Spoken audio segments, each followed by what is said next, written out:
দেশের গণতান্ত্রিকামী জনগণকে বাংলাদেশ জাতীয়তাবাদী দল বিএনপির ৪৬তম প্রতিষ্ঠা বার্ষিকীর শুভেচ্ছা। প্রতিষ্ঠার পর থেকে আজ পর্যন্ত রাষ্ট্র পরিচালনা কিংবা বিরোধী রাজনৈতিক দল হিসাবে দেশে গণতন্ত্র এবং মানুষের অধিকার প্রতিষ্ঠার প্রতিটি আন্দোলন সংগ্রামে বিএনপি দেশ এবং জনগণের স্বার্থ সমুন্নত রেখেছে। এ কারণেই শত প্রতিকূল পরিস্থিতি পেরিয়েও দেশের গণতান্ত্রিকামী জনগণের কাছে স্বাধীনতার ঘোষকের দল বিএনপি সবচেয়ে জনপ্রিয় এবং বিশ্বস্ত রাজনৈতিক প্রতিষ্ঠান। যাদের নেতৃত্বে, যাদের আত্মত্যাগে, যাদের শ্রম, ঘাম, মেধায় বিএনপি আজ সারা দেশে জনগণের কাছে বিশ্বস্ত প্রতিষ্ঠানে পরিণত হয়েছে, দলের প্রতিষ্ঠা বার্ষিকীর এই শুভ লগ্নে তাদের সবার অবদানকে আমি শ্রদ্ধার সঙ্গে স্মরণ করছি। প্রিয় দেশবাসী, দেশ বর্তমানে ইতিহাসের এক সন্ধিক্ষণে এসে দাঁড়িয়েছে। ছাত্র জনতার আকাঙ্ক্ষার বৈষম্যহীন বাংলাদেশ গড়ার কঠিন এক চ্যালেঞ্জের মুখে অন্তর্বর্তীকালীন সরকার। হাজারো শহীদের আত্মত্যাগ আর অসংখ্য ছাত্র জনতার নিদারুণ যন্ত্রণাকর পরিস্থিতির মধ্য দিয়ে গত ৫ই আগস্ট দেশ স্বৈরাচার মুক্ত হয়েছে। তবে গণ অভ্যুত্থানের সাফল্য এবং সম্ভাবনা নস্যাৎ করে দিতে স্বৈরাচারের দোসররা এখনও ষড়যন্ত্র অব্যাহত রেখেছে। আমি বিশ্বাস করি, বাংলাদেশের পক্ষের শক্তি সতর্ক থাকলে বাংলাদেশকে আর বিপথে নেওয়া যাবে না, আর পথ হারাবে না আমাদের এই প্রিয় বাংলাদেশ।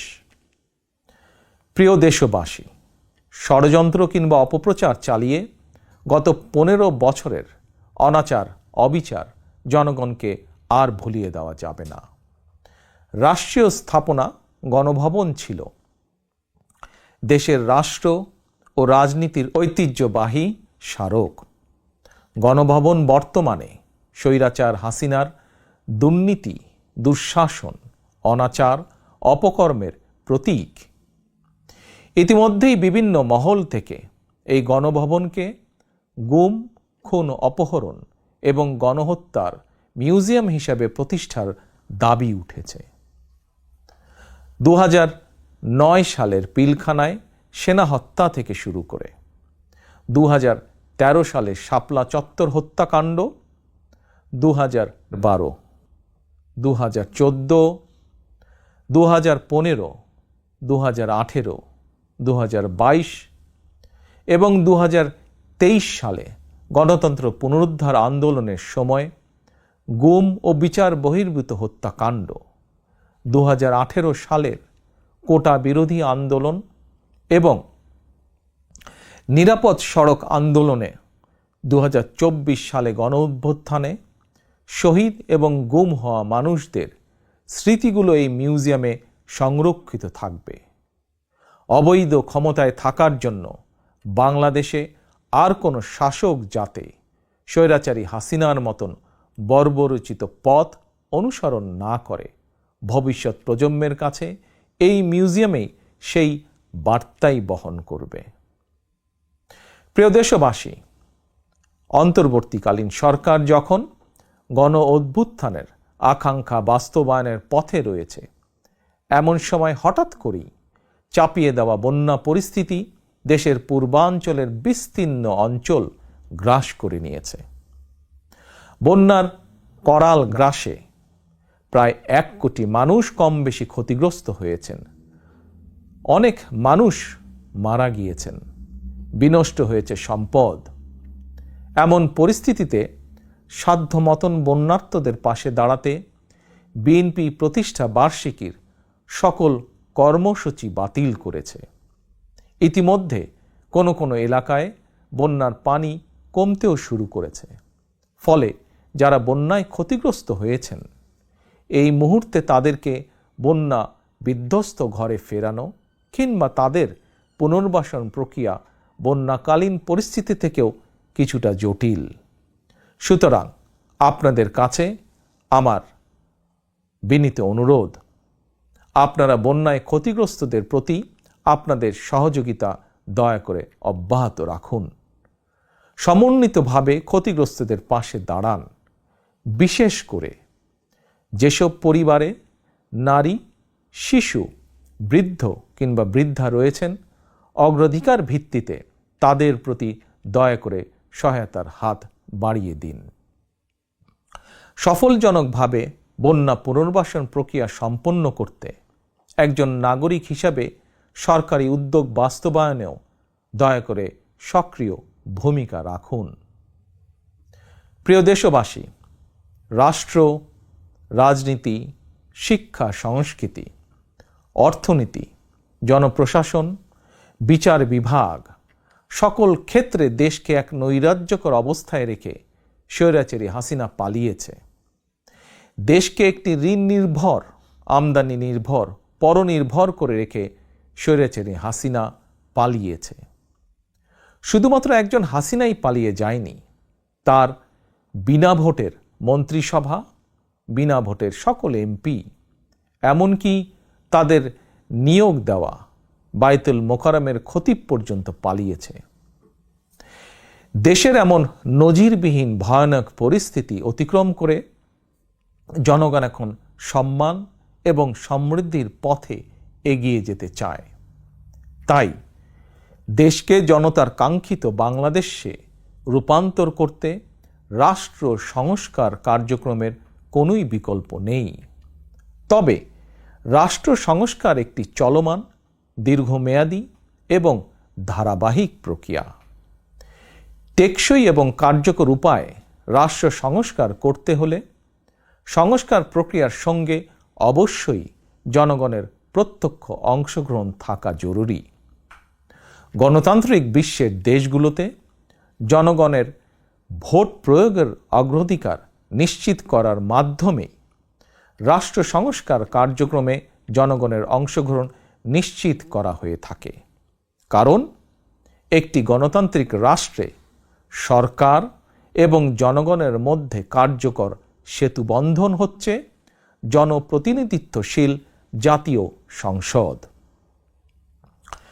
প্রিয় দেশবাসী, জনগণের লুণ্ঠিত ভোটের অধিকারকে পুনঃপ্রতিষ্ঠিত করে একটি জনপ্রতিনিধিত্বশীল সরকার প্রতিষ্ঠার লক্ষ্যে রাষ্ট্র সংস্কারে প্রথম পদক্ষেপ হিসাবে অগ্রাধিকার ভিত্তিতে নির্বাচন কমিশন, আইন শৃঙ্খলা বাহিনী, জনপ্রশাসন, দুদক সহ সাংবিধানিক প্রতিষ্ঠানগুলো সংস্কার কিংবা পুনর্গঠন জরুরি। সেই লক্ষ্য অর্জনে অন্তর্বর্তীকালীন সরকার তাদের পরিকল্পনা অনুযায়ী রাষ্ট্র সংস্কার কার্যক্রম এগিয়ে নিচ্ছে বলে আমরা মনে করি। সুতরাং জনগণের প্রত্যক্ষ ভোটে একটি জনপ্রতিনিধিত্বশীল রাষ্ট্র এবং সরকার গঠনের লক্ষ্যে দেশকে নির্বাচনী রোডম্যাপে তোলার জন্য প্রয়োজনীয় রাষ্ট্র সংস্কারের জন্য জনগণ অন্তর্বর্তীকালীন সরকারকে সব রকমের সহায়তা করতে প্রস্তুত।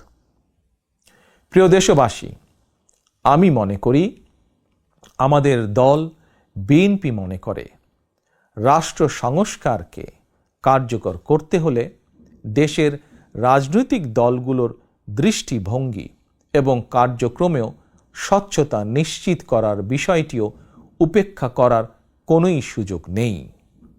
সে লক্ষ্যেই 2023 সালের জুলাই মাসে রাজনৈতিক দল হিসাবে বিএনপি রাষ্ট্র সংস্কারের পাশাপাশি দলীয় রাজনৈতিক সংস্কার কর্মসূচি ঘোষণা করেছে। বিএনপি সকল মত ও পথের সমন্বয়ে বাংলাদেশি জাতীয়তাবাদের ভিত্তিতে একটি অন্তর্ভুক্তিমূলক, বৈষম্যহীন ও সম্প্রীতিমূলক সরকার প্রতিষ্ঠা, নির্বাচনকালীন দল নিরপেক্ষ তত্ত্বাবধায়ক সরকার ব্যবস্থা প্রবর্তন, রাষ্ট্রীয় ক্ষমতা ভারসাম্য প্রতিষ্ঠার লক্ষ্যে নির্বাহী বিভাগ, আইন বিভাগ ও বিচার বিভাগের ক্ষমতা, দায়িত্ব ও কর্তব্যের সমন্বয় করা, পরপর 2 টার্মের বেশি কেউ প্রধানমন্ত্রীর দায়িত্ব পালন না করা, উচ্চ কক্ষ বিশিষ্ট আইনসভা প্রবর্তন, এমনকি সংবিধানের 70 অনুচ্ছেদ সংশোধন করার বিষয়েও পরীক্ষা নিরীক্ষা করাসহ রাষ্ট্র সংস্কারের জন্য 31 দফা রূপরেখা দিয়েছে। আমি মনে করি, আমাদের দল বিএনপি মনে করে, জনগণের কাঙ্ক্ষিত বাংলাদেশ গঠনের জন্য রাষ্ট্র ও রাজনীতি সংস্কারের বিকল্প নেই। দীর্ঘমেয়াদী রাষ্ট্র সংস্কার কার্যক্রমগুলো জনগণের প্রত্যক্ষ ভোটে নির্বাচিত সরকারের মাধ্যমে হলে সেটি বেশি কার্যকর বলে জনগণ বিশ্বাস করে এবং গণতান্ত্রিক বিশ্বেও এটি স্বীকৃত। প্রিয় দেশবাসী, আমাদের আর পেছনে তাকানোর কোনোই সুযোগ নেই। পলাতক স্বৈরাচার জাতীয় জীবনের 15টি বছর কেড়ে নিয়েছে। সেই দুঃস্বপ্নকে দূরে ঠেলে দিয়ে দেশের জনগণের সামনে একটি বৈষম্যহীন, নিরাপদ, মানবিক বাংলাদেশ গড়াই বিএনপির আগামী দিনের লক্ষ্য। বিএনপি বিশ্বাস করে, তথ্য প্রযুক্তির বর্তমান বিশ্বে কথামালার রাজনীতির পরিবর্তে বর্তমান প্রজন্ম প্রতিশ্রুতির বাস্তবায়ন দেখতে চায়। সমৃদ্ধি, সম্মান এবং সম্ভাবনার দ্বার উন্মোচন দেখতে চায়। এজন্য রাষ্ট্র ও রাজনীতির কাঠামোগত পরিবর্তনের পাশাপাশি ভবিষ্যৎ প্রজন্ম এবং কর্মক্ষম জনশক্তির সামনে সম্ভাবনার সকল দ্বার উন্মুক্ত করে দিতে হবে। নৈতিক মূল্যবোধ এবং কর্মমুখী শিক্ষানীতির পাশাপাশি দেশে বিদেশে কর্মসংস্থানের নতুন ক্ষেত্র তৈরি করতে হবে। বৈদেশিক কর্মসংস্থান নিশ্চিত করতে প্রয়োজনে অগ্রাধিকার ভিত্তিতে রাষ্ট্রীয় উদ্যোগে দক্ষ শ্রমশক্তি তৈরি করতে হবে। গণতন্ত্রকামী প্রিয় ভাই ও বোনেরা, এবার আমি সারা দেশে আমার দলের নেতাকর্মীদের উদ্দেশ্যে 2টি কথা বলতে চাই। আপনারাই বিএনপির প্রাণ। শত নির্যাতন, নিপীড়ন, হামলা, মামলা, হয়রানির শিকার হয়েও আপনারা জাতীয়তাবাদের আদর্শ বিচ্যুত হননি। আমি জানি, অতীতে বছরের পর বছর ধরে আপনাদের অনেকেই মাফিয়া সরকার এবং তাদের দোসরদের দ্বারা নির্যাতন, নিপীড়নের শিকার হয়েছেন।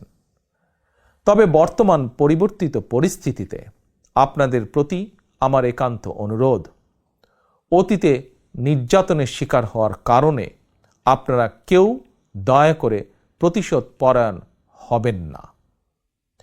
কেউ দয়া করে নিজের হাতে আইন তুলে নেবেন না।